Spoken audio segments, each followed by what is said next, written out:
गुजरात शहर को पंजाब के तरक्की याफ्ता और खूबसूरत शहरों में शामिल करने के लिए parks and horticulture PHA Gujarat का क़याम नागुज़ीर है। म्यूनिसिपल कॉरपोरेशन गुजरात को शहर में पार्कों की देखभाल, ग्रीन बेल्ट्स की तामीर और शजरकारी के लिए ना ही मुनासिब फंड्स दिए जा रहे हैं और ना ही अमला इन चीज़ों की देखभाल के लिए काफ़ी है, जिस चीज़ को मद्देनजर रखते हुए पंजाब के तमाम बड़े शहरों में PHA का क़याम अमल में लाया गया है, जिसके बाद हुकूमत पंजाब शहर की खूबसूरती के लिए अलग अलग से फंड्स मुख्तस करती है। माजी में अपनी मदद आप के तहत साबिक DC गुजरात लियाकत अली चट्टा ने शहरियों को इस बात पर उभारा कि वो अपने अपने घर और कारोबारी मराकज के सामने पौधे और ग्रीन बेल्ट्स लगाएं, जिसके बाद काफी हद तक शहरियों ने इस मुहिम में बढ़ चढ़ कर हिस्सा लिया। लेकिन सरकारी सतह पर हुकूमत पंजाब की तरफ से ना ही कोई फंड्स जारी किए गए और ना ही PHA का क़याम अमल में लाया गया। मुस्लिम लीग नून की हुकूमत के आखिरी साल में चौधरी अहमद सईद मरहूम ने NA 69 से इलेक्शन लड़ने के लिए PHA गुजरात के क़याम की कामयाब कोशिश के लिए फाइल वर्क भी शुरू किया,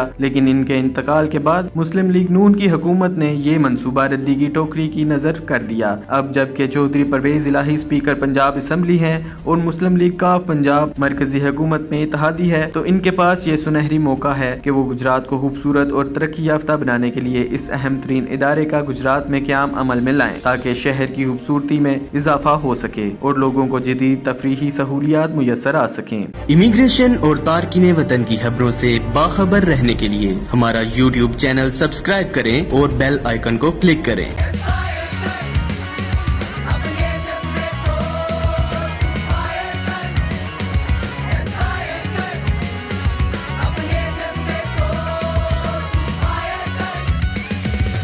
Aspire Group of Colleges. Admissions open.